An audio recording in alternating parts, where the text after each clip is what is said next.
DOTA for 6 hours straight. Kabisado mo kailan magpupull, magsastack, lahat ng item build, naka-rare ka pa na skin. Di ka na nga umiihi kasi baka mag-clash. Walang break for 6 hours, di ka nagre-reklamo. Pero pag pinag-usapan na yung future mo, biglang busy ka. Biglang wala kang energy. Biglang inaantok ka. Natanong mo na ba sarili mo ever kung bakit ka ganito? Kaya mo tiisin ang 10 losing streaks pero hindi mo magawang umupo for 30 minutes para isipin kung saan napupunta yung buhay mo. Hindi na to about gaming Na-train na yung sistema mo para maghabol ng instant wins para lang makalimutan mong wala kang momentum sa totoong buhay. Look, I'm not here to make you feel guilty. I'm not even telling you to quit gaming. But if you're willing to pour your whole being, literal na buwis buhay, locked in ka into a new match every 30 to 60 minutes, why can't you give even half of that focus to the one life na hindi mo pwedeng i-restart? Nag-grind ka nga, pero sa Steam para maging immortal ka. Pero sa real world, wala ka pang items, hindi ka pa nga calibrated. And the worst part is, kasi ang dami mong karamay sa gaming addiction, you think that it's normal. Kasi lahat ng tropa mo, ganun din. Di ko alam kung ako lang to but when I was addicted to gaming, sure I would be stimulated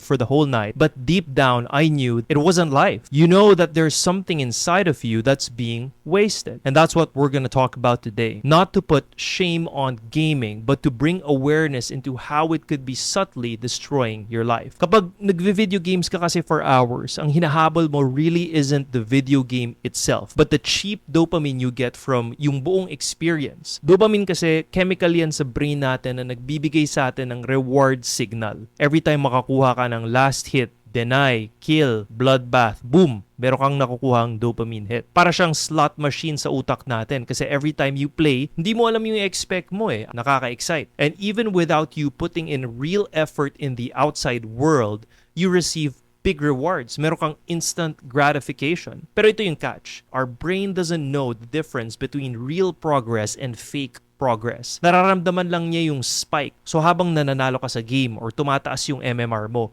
akala ng utak mo you're achieving something deep, something meaningful, something beneficial to yung evolution mo. Pero sa totoong buhay, outside of the screen, wala ka na ipon, wala ka na accomplish na skill, wala kang success na na-experience. Worst, by doing this repetitively, bro, you train yung nervous system mo to only respond to high stimulation activities. And that's why eventually yung mga bagay like goal setting, planning, or starting a business, boring yung pakiramdam, nakaka-drain, nakakatamad. Listen, it's not because you were born that way, but you accidentally rewired your brain to prioritize winning in a fake world. The more your brain gets used to this high stimulation pleasure loop, the harder it becomes to delay gratification, which is literally yung foundation ng success. That's why kaya mo mag-grind ng 6 hours in-game pero you struggle to grind 1 hour in real life. That's why buhay na buhay ka pag naglalaro ka pero pag di ka naglalaro, para kang zombie. This is what we call dopamine hijacking. This is what it looks like, and many of us are caught in it. Let's be honest, para sa maraming tao, gaming isn't just really entertainment. It's your escape. Kasi sa game, you feel like you're someone. Alam mo kung ano role mo, alam mo kung ano skills mo, alam mo kung paano manalo. Pero sa totoong buhay, everything feels blurry. Role mo, undefined. Skills mo, underdeveloped. Paano manalo? Wala kang idea. And for most of us, this is the thing that nobody tells us growing up. It's that if you don't define your mission, your mind will look for anything that feels like purpose even if it's fake. Games kasi, they give you structure, objective,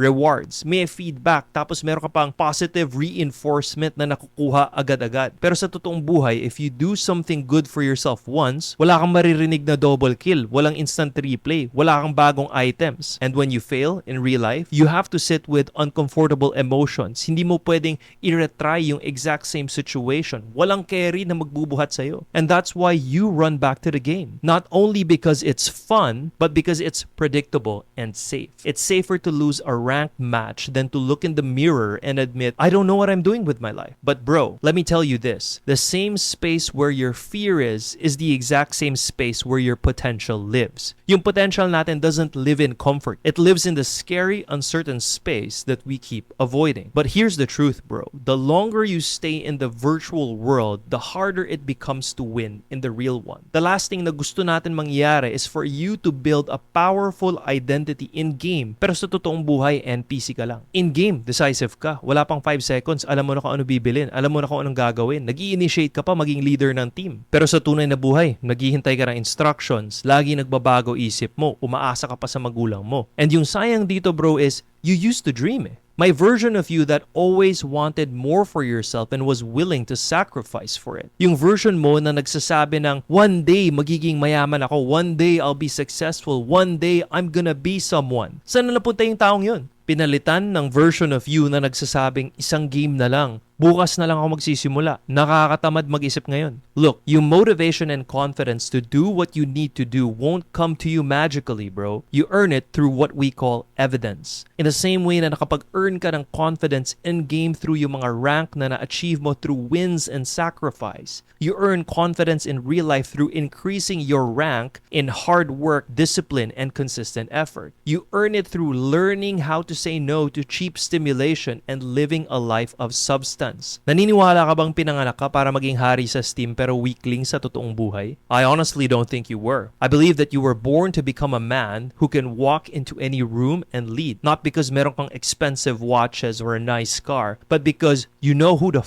you are. Now, here are 3 steps you can take to get your life back. Step 1, design your quest in real life. Kailangan mo kasi bigyan yung brain mo ng reason to stop chasing fake progress. Yung dopaminergic system na nasa brain natin is built to pursue goals. This is the reason why yung brain mo is on fire in-game kasi may mga clear objectives, feedback, and reward. This is built into us. And ngayon alam na natin kung paano gumagana yung brain natin. We can take advantage of this by gamifying our life. Pumili ka ng isang real life quest. Magso-solo leveling ka. This could be yung body mo. This could be your finances. This could be your skill set. Bakit ito important? Kasi clarity grounds our nervous system. When yung brain natin has direction, yung focus natin sharpens and it stops leaking energy trying to chase mga random cheap hits. Always remember, energy flows where intention goes. You stop becoming scattered fire and you start becoming steady flame. Step 2, set your daily non-negotiable. Your brain doesn't care about what you want. It only believes what you repeat. Every time you give in to cheap dopamine, every time nanonood ka ng porn, nagdo-doom scroll ka, or game when you're overwhelmed, nire-reinforce mo, di ko kaya ng discomfort. But when you do even one thing daily that's deliberate, that's substantial, you start rewiring your prefrontal cortex, which is yung part ng brain natin that is responsible for decision making and future planning. This is the part of the brain that's insanely strong and trained in many successful people. So yung non-negotiable na to, it could be something simple like 20 push-ups, 10 minutes of meditation, 5 minutes of reading a book. And it's not just about the action. It's about what it says to your subconscious. Kapag ginagawa mo yung mga non-negotiables consistently, sinasabi mo sa subconscious mo, I show up for myself even when it's inconvenient. And that's how you build self-trust. Spiritually, this is how you start alchemically tapping into your masculine essence, which is the part of you that thrives in structure and will help you succeed. Step 3.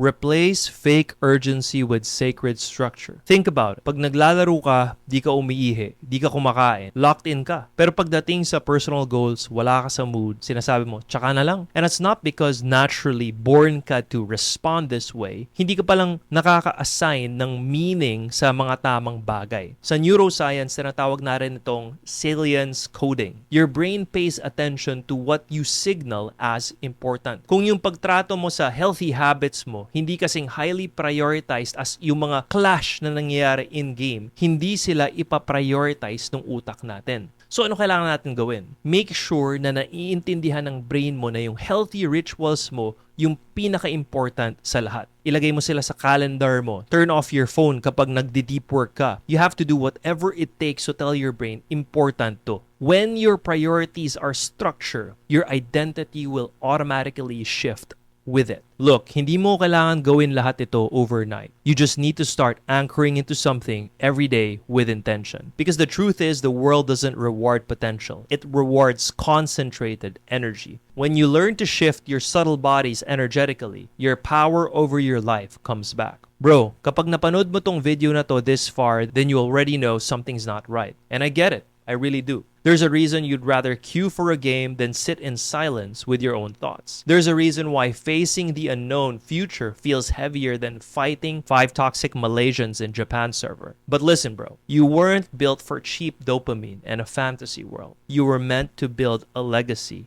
in this one. There is a version of you right now that already knows how to focus, how to show up, how to lead, how to build an outstanding life. And that's what this thing is really about. It's not about quitting games, it's not about quitting dopamine, but finally becoming the man who no longer needs to escape himself. So the only question now is, anong gagawin mo when this video ends? Choose wisely, bro. I'll see you at the top.